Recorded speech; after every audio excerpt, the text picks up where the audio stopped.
A ver, ¿qué es lo que hay realmente detrás de un milagro? Hoy vamos a meternos de lleno en una historia muy conocida para descubrir su anatomía oculta, por así decirlo. La pregunta de fondo es esa, ¿no? ¿Qué pasa de verdad cuando ocurre un milagro? Y lo que vamos a ver es que, más allá de la pura anécdota, muchas veces existe un patrón, casi como un mapa espiritual que se puede analizar. Ok, para meternos en esto, primero hay que conocer a la protagonista de nuestra historia. Y es la historia de una mujer que de plano ya estaba al límite. Se le habían acabado las opciones. Imagínense nomás esto. 12 años. 12 años. Durante todo ese tiempo, esta mujer vivió con una enfermedad que la debilitaba por completo. Es que es más de una década de estar luchando todos los días.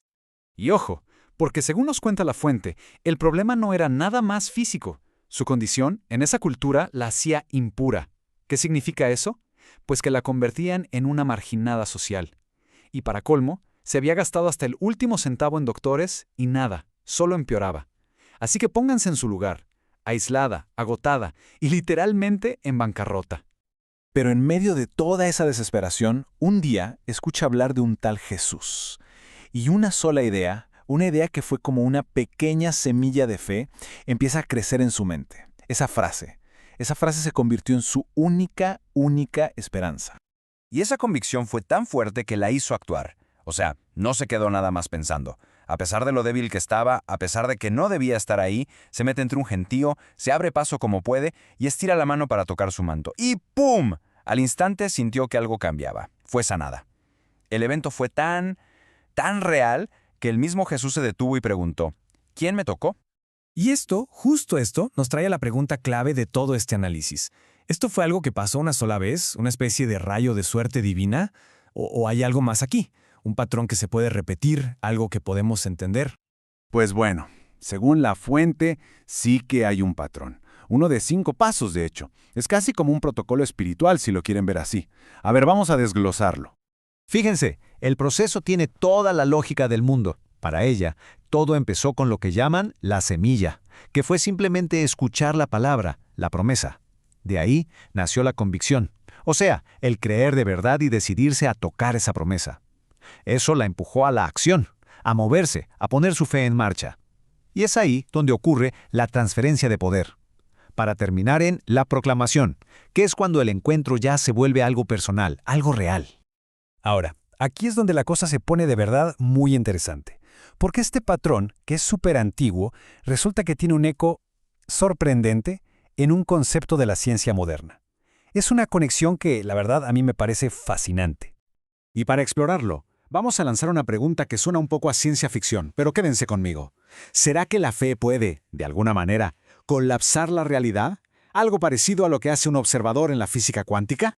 A ver, va la explicación súper rápida. En el mundo cuántico, antes de que midamos algo, una partícula no está en un solo lugar. Es como una nube de posibilidades. Puede estar aquí, allá, en todos lados a la vez. Pero en el mismísimo instante en que un científico la observa, la mide, ¡zas! Toda esta nube de posibilidades se colapsa en una sola realidad, en un solo punto. Bueno, pues la analogía aquí es que la fe funciona como ese observador. Toma una promesa de Dios, que existe como una posibilidad espiritual, y al observarla con fe, la trae a la realidad. Entonces, el punto clave, el más importante, es este. Ese toque de fe no fue solo un roce, fue el instrumento de medición. Fue el acto que colapsó la promesa, que la trajo del mundo de lo posible al mundo de lo real, de lo manifiesto. Pero, claro, esto nos lleva a una pregunta súper importante.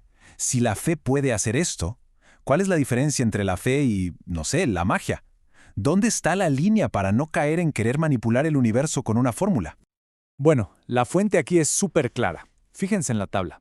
El mago, por un lado, busca controlar una fuerza impersonal. Su intención es el dominio, quiere un resultado y ya. La persona de fe, por otro lado, busca una relación, un encuentro con una persona. Su actitud no es de «esto tiene que pasar», sino de confianza, de «hágase tu voluntad». El enfoque cambia por completo, de buscar el resultado a buscar a la persona. La diferencia es total, control contra relación. Y si volvemos a la mujer, queda clarísimo. Lo que ella hizo no fue seguir una fórmula mágica, fue un acto de una vulnerabilidad tremenda.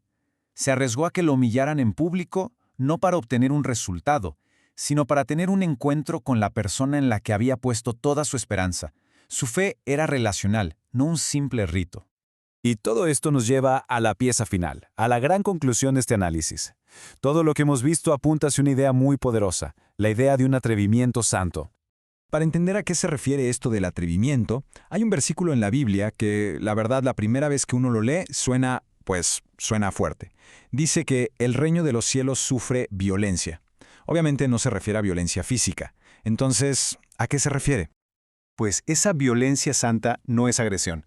Es la intensidad, la determinación. Es una fe activa que lucha contra todos los obstáculos para poder aferrarse a la promesa de Dios.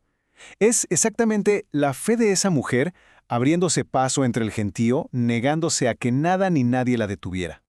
Entonces, el ciclo completo de este atrevimiento santo se ve así. Primero, la revelación, o sea, conoces la promesa. Luego, el deseo, anhelas de verdad que se cumpla. Después viene la fe, el creer que esa promesa también es para uno. Eso te lleva a la acción, a luchar, a tocar esa promesa. Y todo culmina en el encuentro, donde no solo recibes el regalo, sino que conoces al que da el regalo.